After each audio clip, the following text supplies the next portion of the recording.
Welcome to Virtual Society. I'm your host, Itamar, where we explore the art of community building, Web3 gaming, and much more. Today's guest is Julia, the head of business development at Rich Labs, where she works across business development, marketing, and community building. Julia's journey into the world of online communities started during COVID, when she began streaming on Twitch, ultimately building her own thriving community that's been supporting her for over 4 years now. In this episode, we dive into Julia's insights on building and maintaining self sustaining communities, the pivotal role of early adopters, and how her work with Rich Labs is helping redefine marketing in Web3 gaming for the better. I want to thank Julia again for an inspiring conversation, and I hope you enjoyed this episode as much as I did. Enjoy the show. Hello, Julia. Welcome to Virtual Society. How are you? Thank you so much. So excited to be here. I am doing great. It's funny that in my previous Web2 life from so many, it feels like a decade ago, December is usually a sleepy month where people Mm-hmm. start turning off, getting ready for the holidays, everything's slowing down. It feels like firing across all angles right now, from just the Web3 trenches and everyone in bull mode to a lot of things on the work front actually being quite active right now. So it's actually the most exciting, I think, alive December I've had in a while. 100%. The space that never sleeps. That's the space that we live in. So Absolutely. I wanted to go ahead and kind of ask you. You started your journey in community building during COVID while kind of streaming on Twitch. Can you tell me a little bit more about that experience? Yeah, it was that was a period for me where I was challenging myself to be a little more spontaneous. I kind of have a history in my life of being super type A, raised by Chinese immigrant parents, and I was like, okay, let's learn to tune into the inner self more. And I had been spending time in my last Web 2 job leading innovation for a music label, looking into Twitch and understanding why people are spending so much time on it. Some of our artists with all the touring shut down wanted to Mm-hmm. consider if they should be streaming there.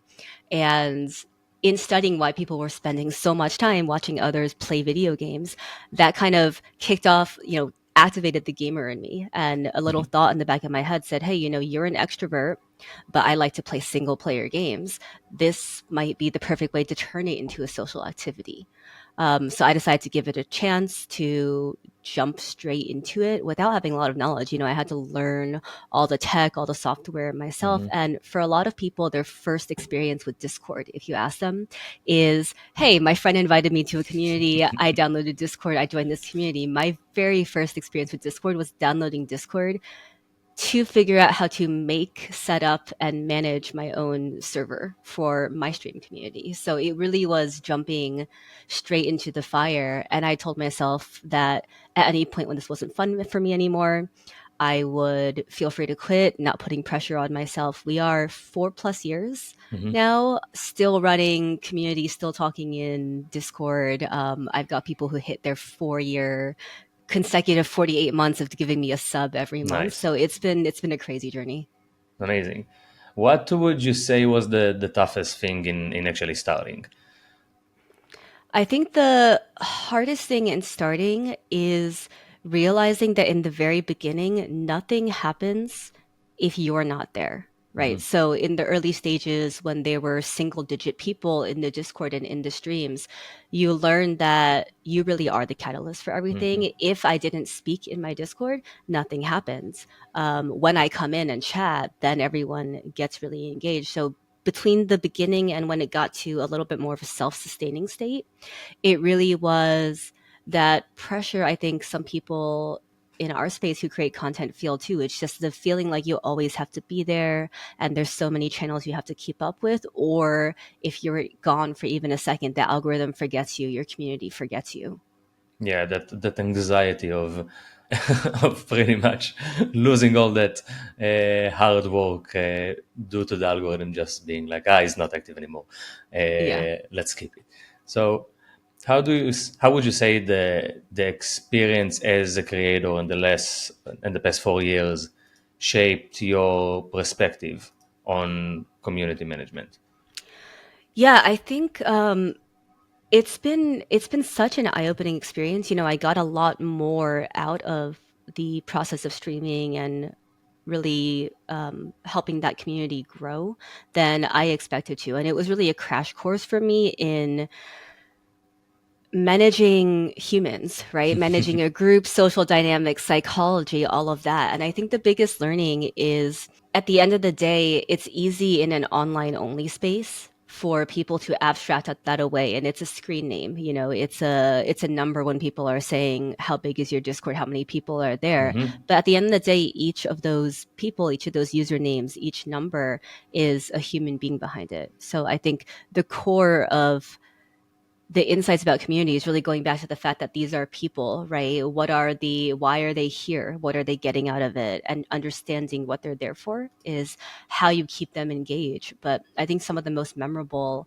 moments too, it's also just that human connection, right? The times that were most rewarding for me, that made me want to keep doing it, or that I'm most proud of, are when I remembered something from someone who joined 3 months ago, and they said this is their favorite anime or their favorite game. And even though I don't, maybe it's not something that I can connect with, someone new joins 3 months later and says the same name. And I'm like, hey, tagging you both play this game, I don't. And suddenly for the next 3 months, they're best friends playing that in my voice chat every day. Nice. How do you how do you create these types of connections in scale? Like, how do you connect the dots? And maybe that's a question no one really answered, but let's try. I'm curious about your perspective, just because of our intro call. Like, how can you match community members with other community members and get them to like get together?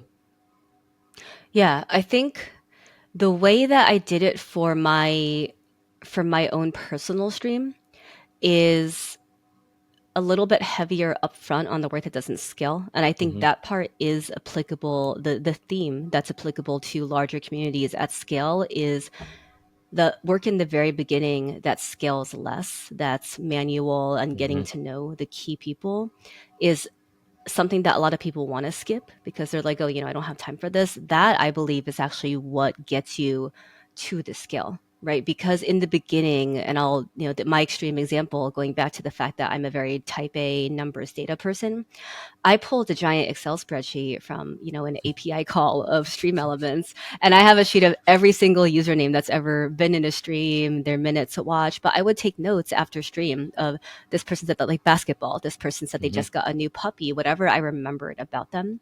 And that's how I started making those connections and manually tagging people, encouraging them to talk. But what happens when the people in my community started being friends with each other is they would come to hang out in Discord and hang out in stream chats, not just to talk to me, so taking the onus off of just me, but to also hang with each other. And that's where Hmm. you started getting more sustainable conversation. For me, the tipping point in my personal community was when there was a day when I was really busy or I was traveling and I couldn't talk to them. And I checked back in and I had many missed messages in Discord. I'm like, hey, they're doing it without me. And for a larger community, if you think about a Web3 project at scale, the key to getting to that self-sustaining point is to give your community, give your early members something to galvanize around, something to feel like they have a purpose, and reasons to connect and be friends with each other, because that's what will generate conversation when you're not there, that you can come back in and recharge and kind of further encourage. And spending that time with your early supporters are what's going to be set the tone for the Hmm. rest of the community, right? So you can never scale as an individual community manager or one founder or one content creator because you're one person. There's a limit of how much time you can physically spend in a Discord, in chat, on socials. So what you need to do to scale is to empower other people in your community or the rest of your team to set the example of what you want to spread, how you want this community to run. And that way, 24/7, when anyone's coming in, they'll see someone there setting the example. We had a lot of people here kind of talking about the culture side of community, and that seems like a very pragmatic approach to build the culture, like to build the culture that you want proactively, by pretty much like setting the example and then hoping, I would say, that people would follow your lead, which makes sense because if they are spending time in your community based on what you are doing, they should likely pick up on the stuff that you are doing and kind of mimic it. So that's a very interesting approach that I believe everyone will understand why it works, but I can see why a lot of people will shy away from it because it sounds like a lot of work. Yeah, I It would say, sounds like. lead by example is going to be the best because at the end of the day, if you're the leader or the face in a community, people are looking to you for guidance. Hmm. Now, when you're talking about scaling at a company level for a project that wants to grow really fast, there's absolutely other tools at your disposal as well, right? So in terms of what you just said, hoping that people pick up on the example, you can actually implement reward structures or Hmm. incentives to reward that, right? So there's communities that will give certain roles to people once they showed a certain level of commitment or being involved. I definitely always encourage teams to be on the lookout for individuals who just naturally are super proactive, right? There's Yeah. people who start acting almost like moderators before you make them moderators. Yeah. So is there a role like a community vanguard or something you can give them where it makes them feel good and feel empowered to keep doing that, and it also sets the example to the rest of the community of, hey, this is the kind of behavior we want to reward, right? We've experimented with Discord bots in at Exterio where people can actually give something like a kudos to someone else if they Hmm. feel like someone's been particularly helpful. So there's definitely things you can do at a project level where you're actually incentivizing the behavior you want to see. 100%. So you mentioned that some of your subscribers are now coming in for like their 48th month or something like that, in a space where we're seeing a lot of people just hop from one project to the other, from one airdrop to the other. It's very difficult to foster loyalty. From your perspective, building your own community, how should one approach that? Yeah, from my own community, what really drives the people that are still here is everyone who's been there for a long time and is active. I can tell you their username, I can tell you conversations we've had.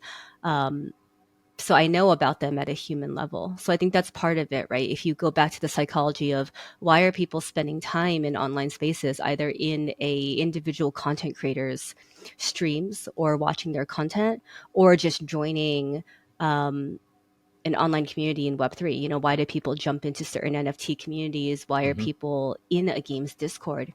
And a lot of that is people are looking for connection, belonging, status, right? And so I can tell you from my personal community, a lot of these people might be at a stage in life, especially during COVID, where their in real life network was disrupted, right? Hmm. And they were feeling a little disconnected. A lot of people come to online communities to seek a sense of belonging from people who understand them, right? Maybe if you're like me, you were like the one nerd kid back at a time when gaming wasn't cool, and people are like, "Oh my god, girls shouldn't be into video games. That's weird. You're really weird." And then my online communities where everyone else was nerdy like me were my only reprieve.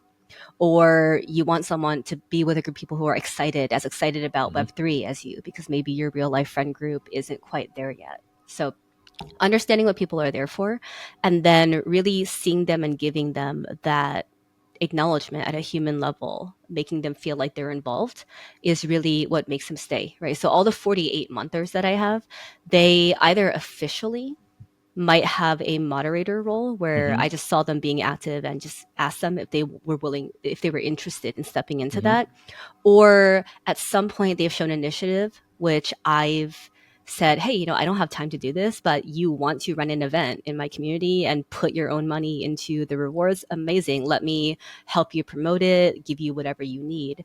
And making people feel that like they're empowered like Hmm. that. So if that translating that to a Web3 community, if I look at myself as a community member, There's a couple of discords that I've been in that I have at the top of my channel of these are the ones, this is the one home base that I will check in every day and try to read every message. For me, that's Wolves DAO, which I Mhm. found as my Web3 home. A lot of people have servers that, these are the ones I will check the announcements occasionally when I'm around. And at the top of your list, you might have a couple that feel like home. And I think that's really what makes people stay. It's they find a purpose, a sense of belonging. They make some friends in that group, so it's worth it for them. And then they feel like they have status or some degree of ownership. I think that ownership is really what makes people stick around, and it's very much in the Web3 ethos as well. Interesting.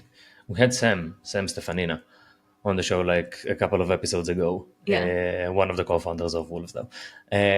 What's different to you about them? Like, why is that your what you call home? Yeah, I think they also did a lot of the work that doesn't scale in the beginning. And one thing about Wolves DAO is that the membership is capped at Hmm. 300 always. So it is a more manageable size where people can get to know each other individually. So I'll say, in comparison to some of the groups that I've tried out in the past and maybe didn't stick around with, what was immediately different for me from Wolves DAO was the first time experience, which is how you tell if someone's going to turn right away or not.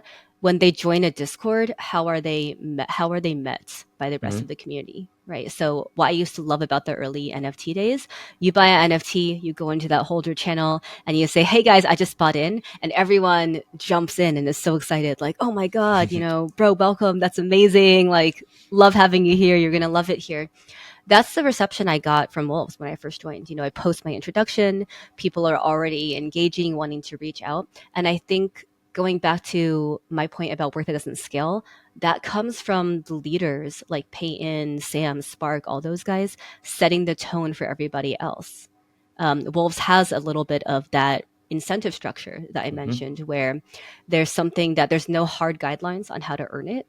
There's something called Meet, which is given by a Discord bot, Hmm. but it's just when someone who has the authority to dish that out sees that someone's adding value in some way, then that is granted to the member. So there's a little bit of that, and it helps set the tone also from the leaders of be welcoming, engage in conversations that are deep and thoughtful without egos getting in the way. So it's just a place where I felt like there was more in-depth level to the intellectual conversation happening there. So that's how I keep up with the space in sectors or areas that I don't have time to pay attention to every day. And then it's really just the fact that I've gotten to know so many people on that personal level that feels like my home base now. Got it. Nice. And also, like Wolves, though, I think is a very good example of a community that doesn't need the founders or the leadership team there in order to generate conversation. It's very much like ongoing. The culture is matured, we can say. Definitely. How do you kind of nurture the transition between you doing everything and being the engine and you need to be there constantly to now you don't necessarily need to be there all the time and you need to actually step back even a little bit and give room to the community to kind of do its thing and start talking without leaning on you to start every single conversation. How did you kind of manage that? Yeah, I think it's really about finding and identifying those people who come in and have the drive and interest to get involved and making sure they feel empowered right away because those are the people who are going to step in and help you with that. And if you think about the tech adoption curve, which works really well in Web3. The early adopters are a persona that are different they behave and they think differently Hmm. from the people who come in later. In Web3, we'll say maybe retail who comes in at a later phase when it's more popular and when the road has been paved. A lot of the early adopter persona, and I'm sure many of us can relate to this, there's appeal to being in early because you can engage with the team on a more personal level when there's less people in. You might, if you're seeking status, you might have an easier time getting recognized and establishing yourself as a known figure in that community. People might be attracted by the fact that they have the chance to actually be more involved and be more influential, right? Something you say when you're early and the team's paying more attention and there's fewer messages from the filter through might have a better chance of influencing the project or their thinking, and they might tap you for that. So I think really encouraging everyone on the team who's involved in community to identify those people early on and establish them and give them the level of freedom or empowerment that you're willing to give for them to take over and run their own initiatives is going to be key. So for me in my personal stream, I found a couple people who were already acting like mods. And I Hmm. just asked them, hey, you're already basically acting like this. You're helping me police in the Discord, you're driving conversation. Would you actually like to formally have that role? And to my surprise, I thought I was asking them to do me a favor. I had some early mods where, in one case, a person who was maybe younger, not Hmm. very early in career, and they were thanking me for asking them because they were like, this is my first time having so much responsibility. I really Hmm. hope I do a good job. But had been at a stage in my life where, in his life, where maybe a lot of things weren't going as well in the professional front. And they said, this really gives me something to focus on and a purpose. Like, thank you for that. So I think it's surprising, but if you see someone show initiative, someone has an idea for an event, what level of freedom are you willing to give them to run with that or have a little piece of something? Because that will encourage them to keep doing this in the future. It doesn't have to always be on you. Yeah, and I'm not sure if you would agree or share the same experience, but from every community that I've ever managed, I would say that top like 20% of active users are usually just responsible for 80% of the engagement. Like Yeah. 80% of the messages, the reactions, the voice, whatever it is that you're doing, is just like the 20%. And really, when um, I looked into like the data of several like big communities, and it's very clear that the numbers that we're actually talking about, even with the 100K, like Disco channel, Game 7 is now 75K, which happened really quickly. The actual number of participants is like the 5-10% of those are the actual people that are, I would say, the most active, and 20% are active, period. I Like would definitely agree 80% are with that. lurkers. Yeah. You have a lot of lurkers. Yeah. Yeah, so that's very like that's something that I've always found like very interesting, because most of the people that join in, especially in the let's say the grow phase of something, say something really like popped off now, and now people are joining and whatever, they would usually lurk. Like it's it's not the people that are actually active, and your active community is significantly smaller than the community. Yeah. Unless you're Wolf Down, when it's like kept in 300, and then you have like pretty much like 100% participation rate. Yeah, so it's Uh, probably a little bit different because it's a self-filtering yeah. group, but when you just let it pour in, definitely see that play out. And I think it's also just you see a spectrum of human personalities, right? A lot of people Hmm. prefer to be more passive, or maybe they're shy, or also if they already have other discords that are their home base. Like there's ones where I'm the lurker in that server, absolutely too. Yeah, for sure. Same for me. So we're here also to talk a little bit about Rich Labs and its mission. You mentioned Exterio. You mentioned your own personal stream. I would love for us to discuss a little bit about Rich Labs. So please tell me what it is and why does it matter. Yeah, so Reach Labs is something that I'm personally really excited about now that you know a little bit of my background, Hmm. why it hits so many key points that are important to me. But to back it up a little bit, Reach Labs is, we just announced this a couple of weeks ago. Reach Labs is a joint force between Overworld and Rough House Games, which is the studio behind Champions Ascension, announcing that we're joining forces to become Reach, which is a publisher. Hmm. So all of the games that are being developed by both parties are still alive and well and will continue in development. They'll now be under the Reach portfolio, in the Hmm. combined portfolio. But the exciting thing on top of that is, given the backgrounds of the two leaders at the head of Overworld and Roughhouse, Jeremy Horn and Christy Wolf, respectively, both men come from Jam City. Christy Wolf was the co-founder of MySpace and co-founder of Jam City. They both come from the free-to-play mobile world of gaming, where, if you're familiar with it, that is basically such a hard place for user The acquisition, jungle, right? It's pretty really, much. like it's a game of how big is your war chest, and let's have a money war between Yeah, each for sure. other.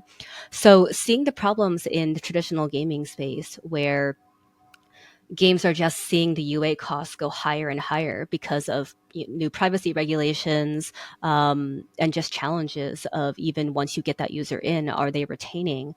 You can see from the traditional gaming industry, the waves of layoffs, that they're having a hard time and they're struggling. With both of these leaders coming into Web3, they also see that Web3 is in a challenging spot too, because not only does Web3 gaming face the same rising user acquisition costs, a lot of distribution channels are closed off and they're still in the state of, hey, sorry, we're not accepting anything that has to do with blockchain or crypto. So you're not even welcome to take your advertising dollars here. Um, so we see the struggle with our industry, and it's an industry that means a lot to me. So it's definitely something on my radar, that we want to help games. Hmm. We want to help the good games get great users, be sustainable, and really, in Sam's words, make this industry inevitable. On the other side of the problem that we're trying to tackle, there's also the issue of content creators, communities, individual people who just get passionate and are early adopters and love telling their friends about projects, where they're not really getting the incentives to support their favorite games all the way through the life cycle, right? In current paradigm, you have certain content creators that are high enough, that have big enough audiences to get sponsored deals. But Hmm. even then, once that sponsored deal is over, there might not be enough incentives for them to keep supporting a game, because for some of them, hey, it's irresponsible for my business and I have to look out for my team for me to keep really pushing this hard, even though I like the game, because I have to take next sponsor deal. Yeah. But if you think about all the creators who are under that radar, don't meet the threshold for a sponsorship, but are still out there getting people excited about games. If you think about competitive guilds who are, if you weren't in that guild, you probably wouldn't spend as much in the game, but these guys top the leaderboard. And because someone's a member of that guild, they're going harder. Or people who do hard work to write tutorials that help keep people retained in the game. They're not really seeing a lot of work for their effort either in Web 2 or Web 3 right now. So what Reach has done is, we're building a solution. You can think of it almost like an on-chain affiliate program, Hmm. but effectively we design it to be risk-free on both the game and the creator side, where, as a creator, if you bring somebody in to a game, which we can track because it's going to be on chain, Hmm. and then that person at some point spends in that game, triggers ad revenue, does anything that that game decides is valuable and should be rewarded, some part of those rewards, some part of that goes back to you Hmm. automatically. And so that's incentivizing creators to continue supporting their games for the long run. And then on the game side, it's risk free. We have a model where we're not taking an upfront cut of that. We want to see games succeed, and we only get paid if we actually bring the value. So it's something that we're really hoping solves both sides of the equation of, hey, instead of throwing so much money into the pockets of ad networks, why not just directly reward the people who are the most passionate, who are those active people in your community that want to be advocating for you? 100%. Do you think that's something like we're seeing? I had a few, like a very few, Web 2 folks, Web 2 guests here as well. Um, it's clear that the whole like questing thing that is very much like gaming has already like trickled to Web 2 in some capacity. We're seeing the, let's say, the referral programs also to some degree, but not necessarily to what we're trying to do with Web3. Also because Waltz gives us a bit more flexibility in terms of what we can actually track, which is nice. But do you think these trends will just become kind of the new way to market games, because we had Cam Punya here as well, the founder of Fableborn. Pretty Mhm. much came from the same world of free-to-play mobile games. We had a like a 15-minute discussion or 10-minute discussion about all of the issues that Yeah, that it's space is a currently having. Like, rough world out there.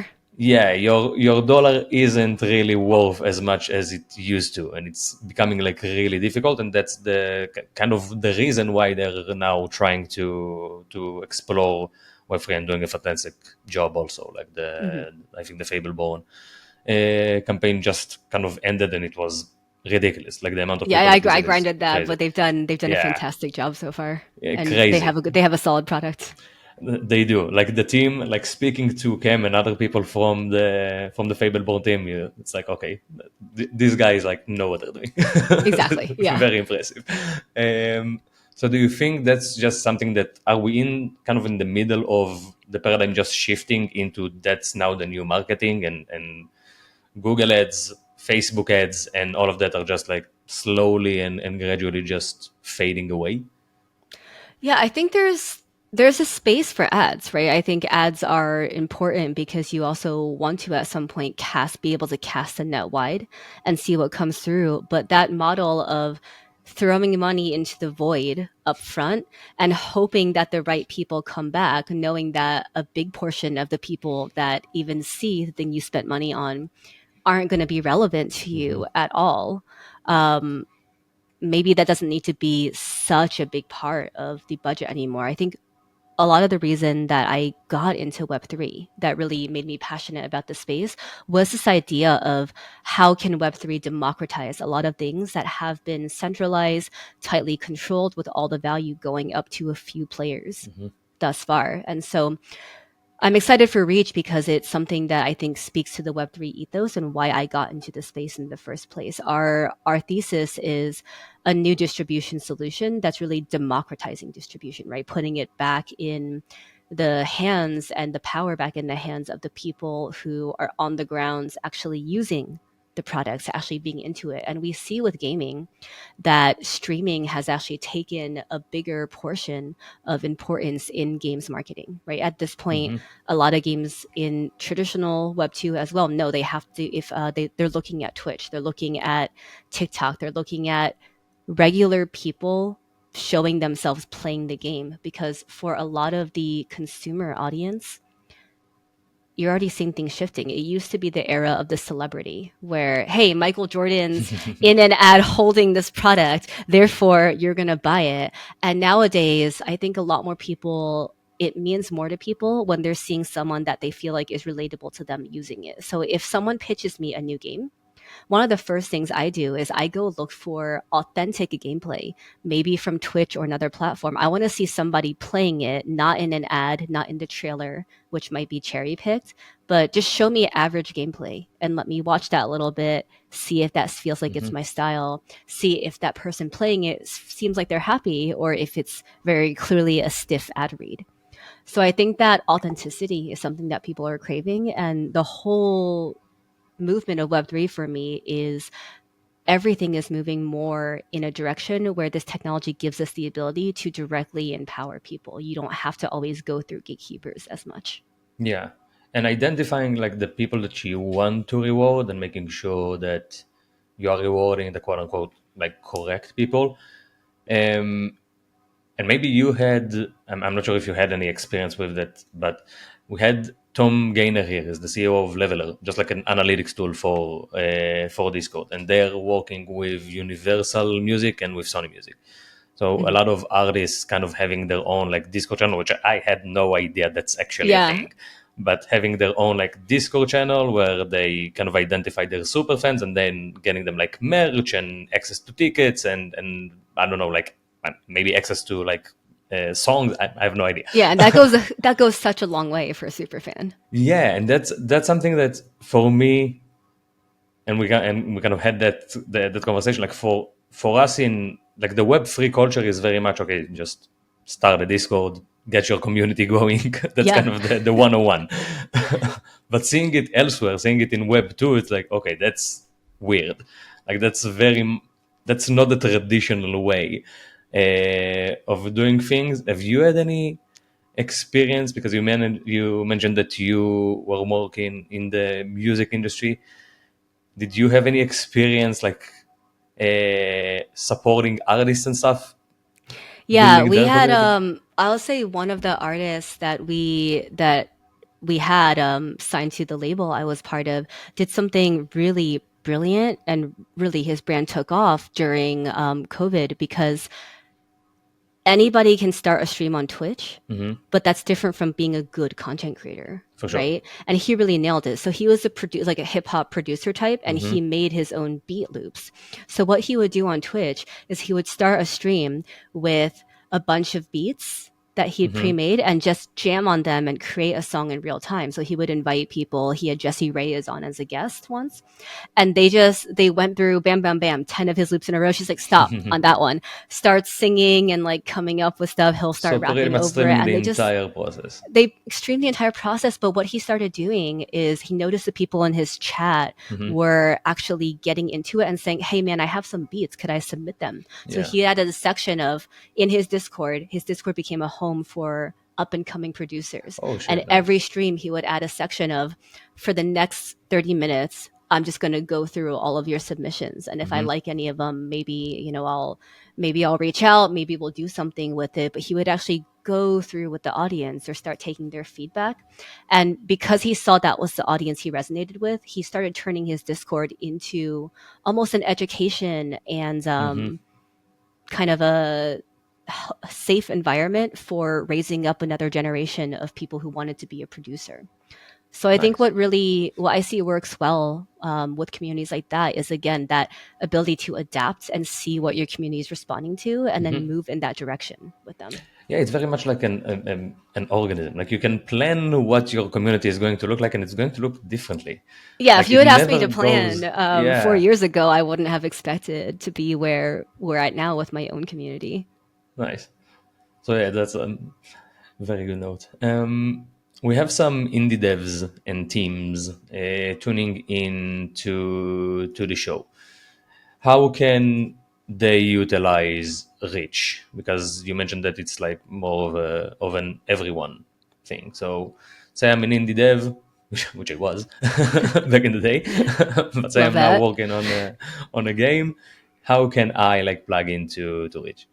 Yeah. So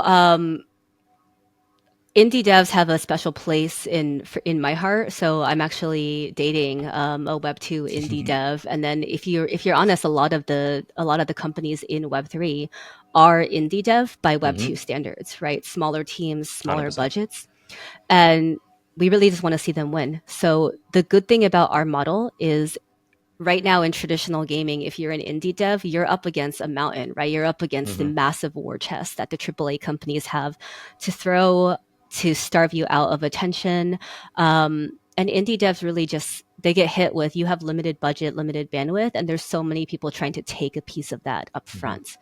So that's why our model at Reach is actually on a basis of, we want to win with you. So we do not, if you want to be a partner with us and integrate our protocol, one, we do not charge you an upfront fee for that. It's on a percentage, right? As a game partner, you decide what percent of attributed spend that we can prove because it's on chain and in our network. What percent of attributed spend do we want to give back to that person that's responsible for bringing that paying user in?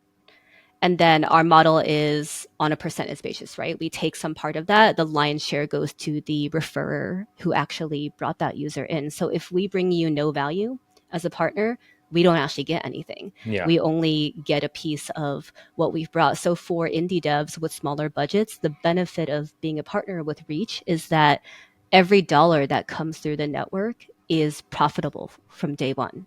It's not like you're paying upfront and then hoping that this rewards you down the road. And we're really hoping that that data is helpful as well for devs, right? Who are the people who might not be a big name content creator, who's actually really advocating getting a lot of people? Maybe you want to know that, going back to your music superfan example, so you can reach out to them and have a conversation. There might be people that you're not even noticing in your community who, when given this incentive, would suddenly become your biggest advocate. And I think especially for indie devs, it's it's more important when you don't have all those resources to be captivating your early adapters and getting them to help you with that scaling. Yeah. So, what's next for Reach? Like, what should we be on the lookout for? Are there any like upcoming projects, initiatives, features? Like, what's the plan? Yeah, so we only announced a few weeks ago, but we plan to be moving fast. So, what you can expect from Reach publicly is, um, let's say, basically at the start of the new year in January, Hmm. we'll definitely be making a lot more noise. Our socials are live now, but we'll probably be kicking off some opportunities in the new year. Keep an eye Hmm. out for early groups of people to really start officially getting involved in the network. So that means like testing and stuff, like shit, or That means for the creator or user hmm. side of people who want to join the network and start getting incentivized and rewarded for bringing people in and promoting their favorite games and projects, we'll start opening up ways to get involved and details about how to be part of that first batch. And then for game partners, for any creators out there, if you are interested in anything about what we're doing, we designed it to be risk free for both sides. Please feel free to reach out to have a conversation with me. I'm an extrovert, which is why I started streaming. So I love talking to people. So we can definitely start those conversations now. We're open for business, but January will be a lot more information publicly about who's getting involved early and how you can get involved early as well. Nice. And all the links are going to be in the description. So if you want to, just head there and you can find Julia's details and hit her up. We're very close to the end of this episode. So I want to wrap this up with, let's say, some speculation, a little bit, Okay. some spicy takes. We'll see. Maybe they're Uh spicy, maybe oh. they're not. So, what do you see as kind of the biggest opportunity for creators, aspiring community managers slash community founders, which feels to me like the intersection between content creator and community manager. You kind of have to be both, especially if you're working in Web3 and you're trying to make it there. So it seems synonymous. Where do you think the biggest opportunity for them lies in the next like year or two? I think if you're currently in that space, this is an amazing time for you because Web3, compared to the total size of Web2 gaming, is still relatively small. Hmm. So, being a creator, being on the ground right now and making these connections is going to be so important as the industry continues to grow. If you're here now and you're creating content or you're managing a community, you are basically that early adopter persona, which means you have a chance to get ahead, get a foothold in the space, get on the radar of projects, and become their go to people before this space grows and becomes huge. And you know what that means when you're early to an industry that will be inevitable, that will grow. So I think the real opportunity here is making the most of relationships that you have access to that you can make and really establishing yourself as a trusted voice brand, authority or go-to community in a niche within this space so that when everything takes off you're one of those go-to people. And I think the beauty of Web3 is how collaborative everything is. It's Hmm. definitely the attitude we want to take at Reach of, like we were talking about, you never know the shape that something is exactly going to take or how it might evolve as you grow. So we obviously have our vision and plans that we'll be working hard towards to bring value to pretty much all sides of this industry that we're building in. But we very much want to build with the people who are going to get involved, right? So the creators who are in our network, the games who are in our network, we're open to feedback. We want to really shape this out with you. If there's Hmm. an idea that someone has, um, there's a lot of ideas we have on how to support creators, what kinds of programs we could run, or just even education coaching sessions.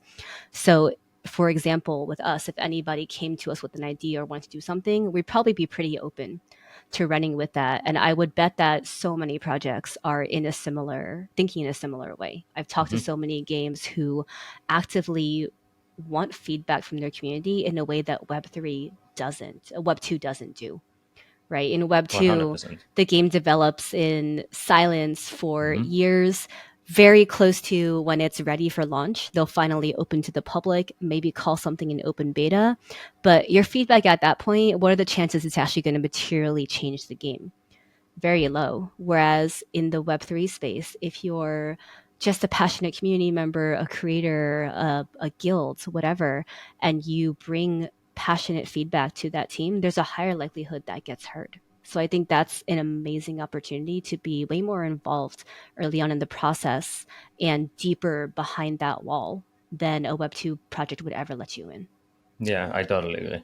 And I think also like the part of that is the fact that other sections of gaming have a playbook. Like people are Yeah. following a certain like play by play, and this will do well, and Yeah, and usually we're at does. pure We're experimentation, in right? I think pure with no one knows what the fuck they're doing. every project that is at the end of the day, we're all part of an experiment together, which Exactly. is exciting and scary, but it's what I love, right? It's why the space is so collaborative. It's, Hmm. hey, this team is trying something, everybody in this space is watching it to see what works and what can be learned, and people are still so willing to share knowledge with each other. Love it. Okay, so Julia, thank you so much for being here. The links will be in the description, but still, where can people find you and connect with you? Yeah, so for me, I think I have pretty much every platform at this point, but Twitter, Telegram, Discord, that all works for me. The links will be in the description. And then for more information on Reach, feel free to reach out to me directly. Reach also has its official Twitter and website up as well. Nice. So everything will be in the description down below. Thank you very much for joining us. Thank you everyone for tuning in, sharing, subscribing, liking, all of that good stuff. And we'll catch you on the next one. Thank you very much. Thank you so much. Bye, guys. Bye.